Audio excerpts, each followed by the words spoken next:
Hi, you guys. How's it going? I don't think you've ever really seen me with my curly hair or like it being down. Curly, wavy, I don't know. I used to have really curly hair and definitely as a baby. I mean, it used to be like a whole head of curls. But over time, with the dyeing and the bleaching and the straightening, I just kind of prefer to keep it blow dried and whatnot.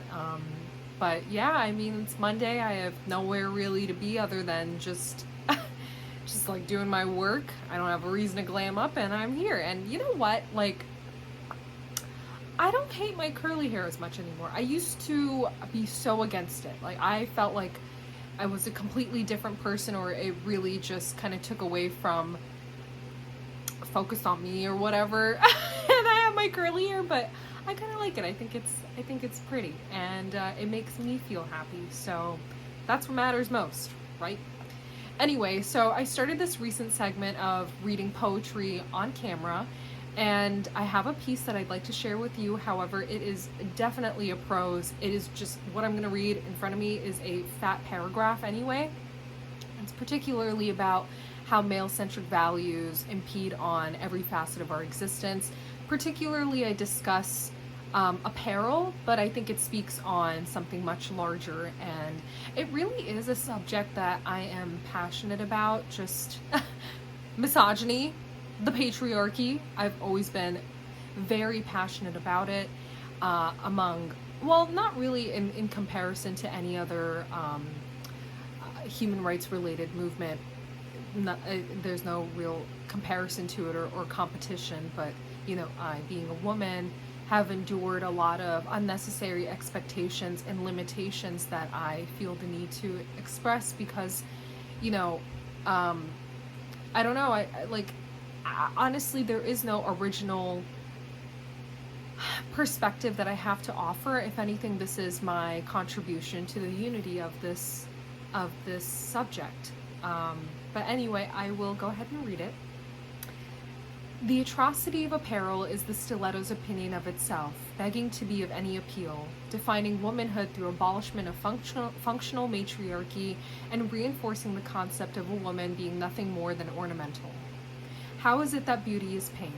It's hard to impose my feminism as I adhere to femininity, and especially the kind of femininity that compromises comfort. I cannot blame the neighboring woman that, so to speak, is of a different walk of life. A walk that is staggered, especially on paths that are bane to the shoe, like concrete. A walk that reminds us of our capacity for pain, but what will remind us that this is a mere construct designed authoritatively? Am I to believe that I am naturally inclined to struggle in every facet of my corporal relationship with life because the bandwidth of our physiology and psychology is much more forgiving? I don't blame, because I used to wear heels too. So, yes, I guess we can talk about it furthermore. I just, it occurred to me long ago that, well, in general, why is beauty pain? Why? Why should we push ourselves to that extent where I feel, I can smell speaking of hair, right? Well, I can smell my hair burn under the iron, and my feet are strained from the shoes that I wear, and I don't know, my lips burn because of a fucking plumper or whatever. Why? Really think about it, We endure pain. We endure pain anatomically within, which is something already takes precedence over a man's experience. And then apart from that, just the mere performance is an expectation of paying our dues, in a sense, to achieve womanhood and femininity. And I just find it so exhausting that, it really is that deep. It's so deep. Just general apparel, even for the trend of a man's appearance, is far more comfortable than a woman's. From the fashion, it's like 2 days ago I saw someone promoting these fucking sandals, but nobody's gonna buy it, but the sandals have painted toes that you can just slip into. Really, it's gone that far. That is not even, that's the least of it, right? I'm it's a tricky subject to discuss, like cosmetology and going under the knife or altering certain features of yours, and more power to you for to I guess reach that level of confidence, by doing certain things. Of course, I mean, don't get me wrong, like on whatever scale, like I still, as I said in this piece, I participate in the patriarchy by adhering to certain beauty constructs, by simply just like wearing the makeup or doing the skincare or dyeing my hair. There are, practices that I still indulge in. However, to the extent that it's gone, honestly, it's not even about the subject of the extent, but rather just purely the act itself, regardless of where it lies on the spectrum, to be designed or to be viewed as this extension of man, to be perceived as ornamental, to be sought as if what we are something to be owned, is just it gets me every time. And I have this like this coveted dream for myself that one day I will be able to just move beyond it, to not really give attention to these certain expectations, and not perform and not adhere and not do all this, and it's not easy, and I think socially we have had different paradigm shifts on the matter, in which we have cultivated different dynamics within the feminine culture. And originally it used to be men have pitted us against each other with comparing and competing, all of that stuff, or like, just the trope of being more intellectual and looking down on a woman who is beautiful naturally, or however, or if she glams herself up, she's less than those who don't practice in the I guess like the act of enhancing yourself or something like that. You know what I mean? Like we used to be pitted against each other, and then throughout the realizations, through generations, the realization of it, the core issue being man, we have also unified as a society. And within that, there's just a lot of it. It will always be a conflict. There will always be a conflict. There will always be an issue on the matter. It's something, I'm not saying that we will never prevail or advance as a gender, but I'm just saying, it's such a shame that the reason why I sometimes even adhere to certain beauty constructs that are truly male-centric, and we can even psychoanalyze where these male-centric values come from in terms of beauty. Some of them I'm like, forget it. You know what? I don't even, it's so intense. It's such an intense conversation. So I'm just going to pivot back to my original point, which is that we're living like it's not easy, because the reason why I indulge in certain practices of beauty is because of the natural like kindness you receive because of that. Not to say I'm not saying with vulgarity that like, oh, I'm gorgeous and I have pretty privilege or something like that. That's not really particularly what I'm saying, but it's rather that the more you kind of like emphasize those superficial features, and by superficial I don't mean like the typical connotation of looking down on a woman who like who does honestly what I do. I'm not saying that. I'm just saying like the act of is to just merely be accepted within a society. And it is such a shame, and I find it so disgusting and weird and distorted to mistreat and bully someone because they are not perceived as acceptable in a very I don't want to use the word, honestly, in a sexual light. I don't want to say the word, but like that's really what it is. If you don't meet that mark, then oh my god, you are treated so weird. as a pariah, as if it doesn't, your opinion doesn't even matter. And I don't know, like it's just with so much of the construct of beauty is contingent on like uh, economical variables, you know? So there's so much I could go into on the subject, but I figured, you know, this would be a great opportunity to speak on it and elaborate a little bit more. I guess if I am to ever speak on it again, I'd be a little bit more structured in what I'm going to discuss, but I think this is generally enough. Other than that, let's just talk about something else. I know that's super, like, that's just such a dramatic shift in the conversation, but really, if I feel like if I were to further it, we would delve into some very serious, hardcore subjects that I don't even think I'm ready to express on my channel yet, just because it's some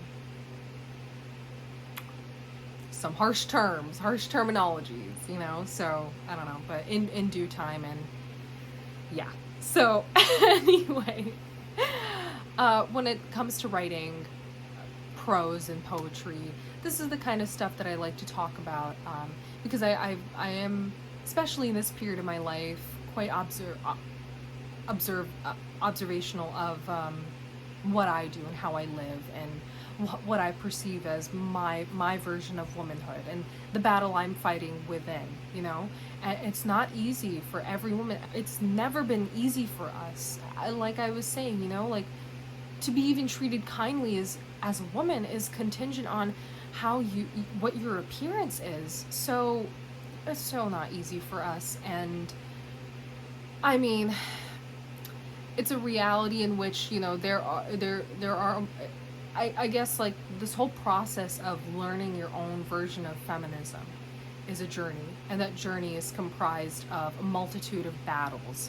And, you know, I mean, I'm not saying, like, you can't win all of them, but it's certainly a process, and it's not like an overnight shift, right?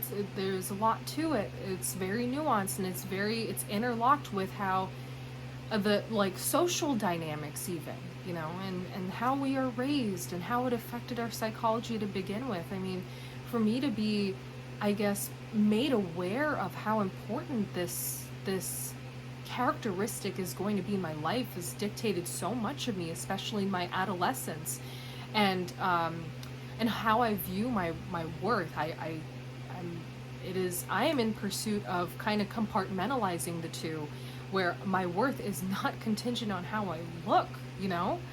So plenty to learn on that end, but I'm happy to be here, and I'm happy to be in a position where I get to share and, like, speak with my chest, you know? Like, that makes me happy. And yeah, that's about it. But other than that, you know, today it's Monday, so I'm gonna probably, I dropped something.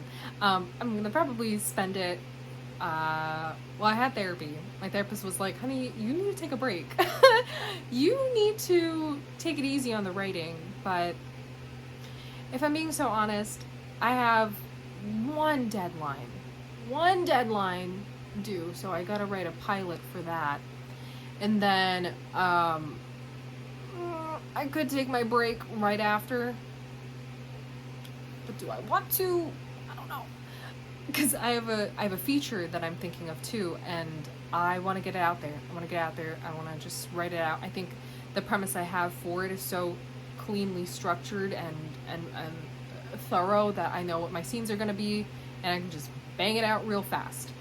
So I was thinking of getting busy with that, among other little responsibilities and cool endeavors that I have going. I don't know what that was, but but there are some things to work on. And yeah, and if I feel like I have achieved enough for the day, then I will make the time to go on a good walk. That's what I want. A good walk with some good music. And yeah, or honestly, I could journal, because I have been talking about this recently.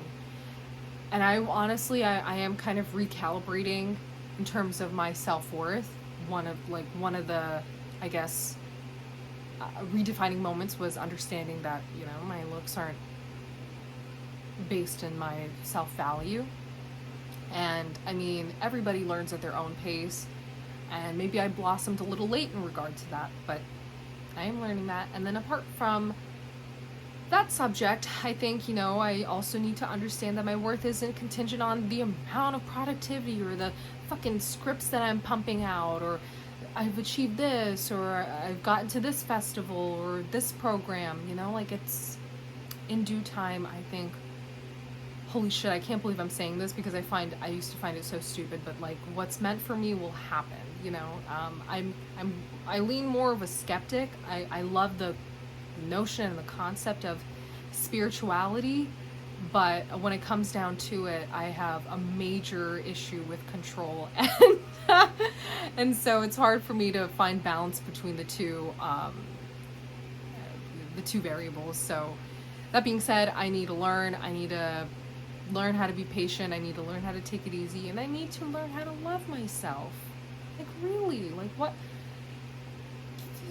do I really like about myself other than like the amount, like the integrity I have as a writer, or you know how much I put my heart into it, or how hard I work. I mean, yes, this is plenty to be proud of, but I should be able to just sit in my own peace and find comfort in it, or sit in my own company and find peace in it. Yeah.